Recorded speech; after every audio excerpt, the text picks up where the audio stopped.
பிரணா master. அனைவருக்கும் வணக்கம். நாம் விதியை வடிவமைத்தல் என்ற புத்தகத்திலிருந்து ஒவ்வொரு அத்தியாயமாக பார்த்து கொண்டு வருகிறோம். நமது அன்பிற்குரிய மாஸ்டர் தாஜி அவர்கள் எழுதியது. இன்று நாம் பார்க்க இருப்பது நம்பிக்கை, அன்பு மற்றும் கீழ்ப்படிதல் பார்க்கலாம். பெற்றோரான நம்மில் சிலருக்கு நமது குழந்தைகள் நாம் சொல்வதை கேட்காவிடில் ஏற்படும் வேதனை என்னவென்று தெரியும். அவர்கள் நாம் சொல்வதை கேட்காமல் இருக்கும் சில சந்தர்ப்பங்களில் நம்மால் வேறெதுவும் சொல்ல முடியாத நிலை இருப்பின் அப்போது ஏற்படும் வேதனை இன்னும் அதிகமாக இருக்கும். அதனால்தான் மாஸ்டர் நம்மிடம் வேற எதையும் விட ஒரு எளிமையான குணநலத்தை எதிர்பார்க்கிறார். அவர், எனக்கு உங்கள் அன்பு தேவையில்லை, அதை என் மாஸ்டர் எனக்கு ஏராளமாக வழங்குகிறார். எனக்கு உங்கள் பணமும் தேவையில்லை, அது தேவையான நேரத்தில் கிடைத்துவிடும். எனக்கு தேவை கீழ்ப்படியும் அபியாசிகளே என்று கூறுகிறார். கீழ்ப்படிதலே திறவுகோல் ஆகும். அவர்கள் சொல்வதற்கு நாம் கீழ்ப்படிந்தால் நமக்கு தேவையானது நடந்துவிடும். அவர்கள் தியானம் செய்ய சொல்லும் போது நாம் தியானம் செய்கிறோம், நமக்கு தேவையானது நடக்கிறது. தியானம் செய்வதனால் மட்டுமே அனைத்தும் கிடைத்து விடாது. ஆனால் தியானத்தை சரியாக செய்யும் போது ஒரு நிலை உருவாகிறது. அந்நிலை நம்மை மாற்றுகிறது. நம் உள்நிலை மாறிய பின் நமக்கு இயல்பாகவே பற்றுறுதியும் வளர்கிறது. பற்றுறுதி வளர்ந்த பின் சமர்ப்பணம் ஆரம்பமாகிறது. சமர்ப்பணம் ஆரம்பமாகும் போது சரணாகதி ஏற்படுகிறது. அப்போது தன்னிச்சையாகவே அளிப்பவரின் மீது அன்பு செலுத்த ஆரம்பித்து விடுகிறோம். ஐக்கியம் அடைதல் என்பது ஒரு குழந்தை விளையாட்டை போன்றதாகி விடுகிறது. சகஜ மார்க்கத்தை இவ்வாறாக புரிந்து கொண்டால் அது உண்மையிலேயே ஒரு குழந்தையின் விளையாட்டை போன்றதே. யாருக்கெல்லாம் கீழ்ப்படிதல் சாத்தியமில்லையோ அவர்களுக்கு மட்டுமே அது ஒரு கடினமான விஷயமாகிறது. ஏனெனில் அவர்களே கடினமானவர்களாக இருக்கிறார்கள்.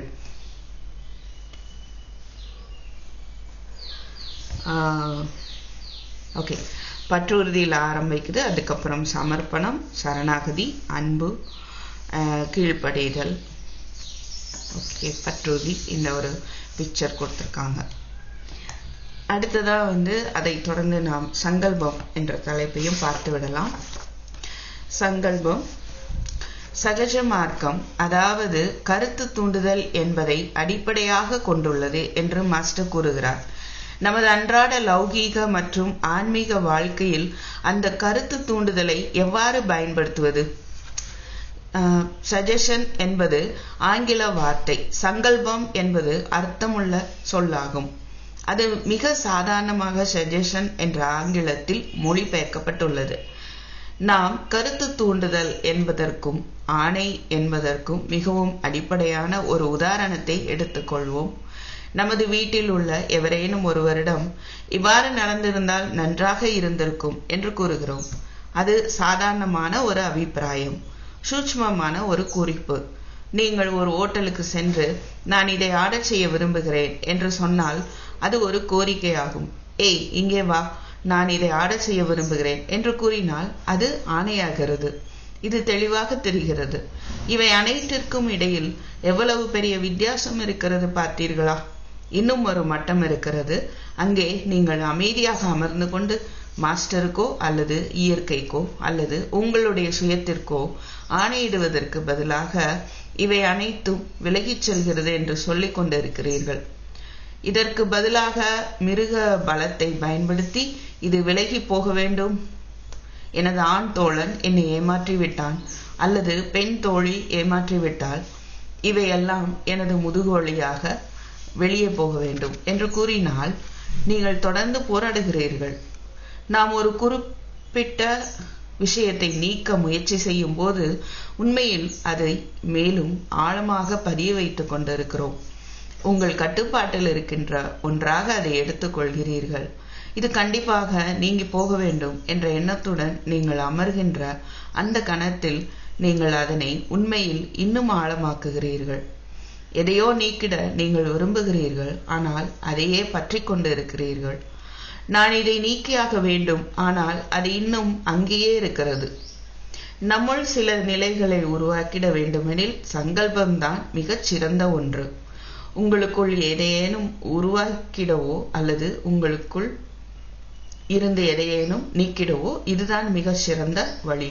பிரபுவே, இது என்னிடம் இருந்து நீக்கப்படட்டும் என்று அது பிரார்த்தனையுடன் கூடியதாக இருக்க வேண்டும். அது பிரார்த்தனையை போன்றது. இன்னின்னவை இன்று நீங்க வேண்டும் என்று சங்கல்பம் செய்யாதீர்கள். நீங்கள் அப்படியே செய்தாலும் ஏதோ கொஞ்சம் நடைபெறுகிறது. நீங்கள் ஆணையிட்டாலும் சரி, மன்றாடி கேட்டுக்கொண்டாலும் சரி, நீங்கள் சூட்சுமமான சங்கல்பங்களை செய்து கொண்டாலும் சரி, அன்புடன் பணிந்து வேண்டிக் கொண்டாலும் சரி, ஏதாவது நடைபெறத்தான் செய்கிறது. ஏனெனில் இயற்கை எப்போதும் பதிலளிக்கிறது. ஆம், குறைந்தபட்சம் ஏதோ கொஞ்சம் செய்கிறான், அதற்கான வெகுமதியும் அங்கே இருக்கிறது. ஆனால் சூட்சும தன்மை எந்த அளவு பயன்படுத்தப்பட்டுள்ளதோ அந்த அளவிற்குத்தான் பலன் இருக்கிறது. ஆனால் நாம் இதயத்தினுள் ஆழமாக சென்று பிரார்த்தனையில் ஆழ்ந்து அந்த பிரார்த்தனை நிலையில் இருக்கும்போது தியானம் நடைபெறுவது போல தூய்மையும் இறங்கி வருகிறது, சுத்திகரிப்பும் நடைபெறுகிறது. நேற்று நமது சகோதரர் 10 நியமங்களுக்கான வகுப்பை ஓம் சாந்தி சாந்தி சாந்தி என்ற வார்த்தைகளுடன் முடித்தார்.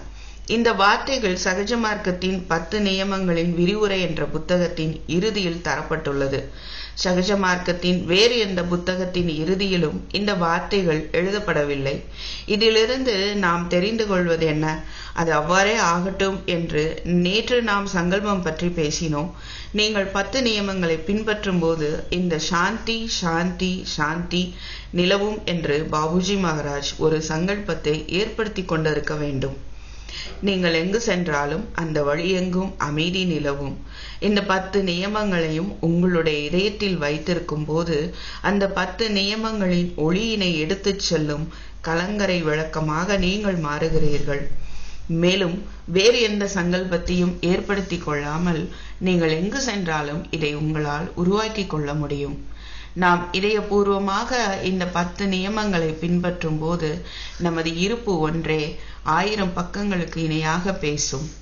எனவேதான் ஆன்மீக வாழ்க்கையில் மென்மேலும் முன்னேறி செல்லும் போது, குறிப்பாக சகஜ மார்க்கத்தில் நாம் ஆன்மீக ரீதியாக வேலை செய்ய ஆரம்பிக்கும் போது இனியும் சங்கல்பங்கள் தேவைப்படுவதில்லை. ஏனெனில் விஷயங்கள் தாமாக நடைபெறுகின்றன. ஆரம்ப காலகட்டத்தில் குறிப்பாக பிசப்டர்கள் சங்கல்பங்களுடன் போராடுகின்றனர். இது நடைபெறட்டும், அது நடைபெறட்டும், இது நீக்கப்படட்டும், அது நீக்கப்படட்டும் என்று ஒன்றன் பின் ஒன்றாக இந்த சங்கல்பங்களில் அவர்கள் மூழ்கிவிடுகின்றனர். ஆனால் சில நாட்களுக்கு பின்னர் நீங்கள் அமைதி அடைந்து, சரி, இது நடைபெறுகிறது, எது நடக்க வேண்டுமோ அது நடக்கிறது என்று கூறி வியப்போடு அமர்ந்திருக்கிறீர்கள். நான் எதையும் செய்யவில்லை, ஆனால் இன்று ஏதோ நடந்திருக்கின்றது. இது எதனால் எனில் நீங்கள் இப்போது மாஸ்டரின் வேலையில் பங்கெடுக்கவோ குறுக்கிடவோ இல்லை. உங்கள் மூலமாக மாஸ்டர் பணிபுரிந்திட நீங்கள் அனுமதித்துக் கொண்டிருக்கிறீர்கள். ஆனால் நீங்கள் முதல் நாளிலிருந்தே எதுவும் செய்யாமல் இருக்க வேண்டும் என்று இதற்கு அர்த்தமாகாது. இல்லை, நீங்கள் இந்த யுத்தத்தின் விளையாட்டினை கற்றுக்கொண்டாக வேண்டும். சங்கல்பத்தில் தொடங்குங்கள். அது நம்மை எங்கே இட்டு செல்கிறது என்பதை பாருங்கள். நாம் சுத்திகரிப்பு செய்யும் போது அனைத்து சிக்கல்களும் அசுத்தங்களும் பின்பக்கத்தில் இருந்து வெளியேறி செல்கின்றன என்பதை போன்றது இது. நீங்கள் அந்த செயல்முறையை அறிவீர்கள். அது ஒரு சங்கல்பம். ஆனால் மாலையில் நாம் அமர்கின்ற அந்த கணத்தில் அந்த வார்த்தைகளை நாம் பயன்படுத்த வேண்டியதில்லை என்ற நேரம் வரும். விஷயங்கள் தானாகவே நிகழ துவங்குகின்றன. நாம் அடுத்த பதிவில் சுயத்தினை நோக்கி அப்படி பார்க்கலாம். ஓகே, மீண்டும் நான் உங்களை அடுத்த பதிவில் சந்திக்கிறேன். நன்றி, வணக்கம்.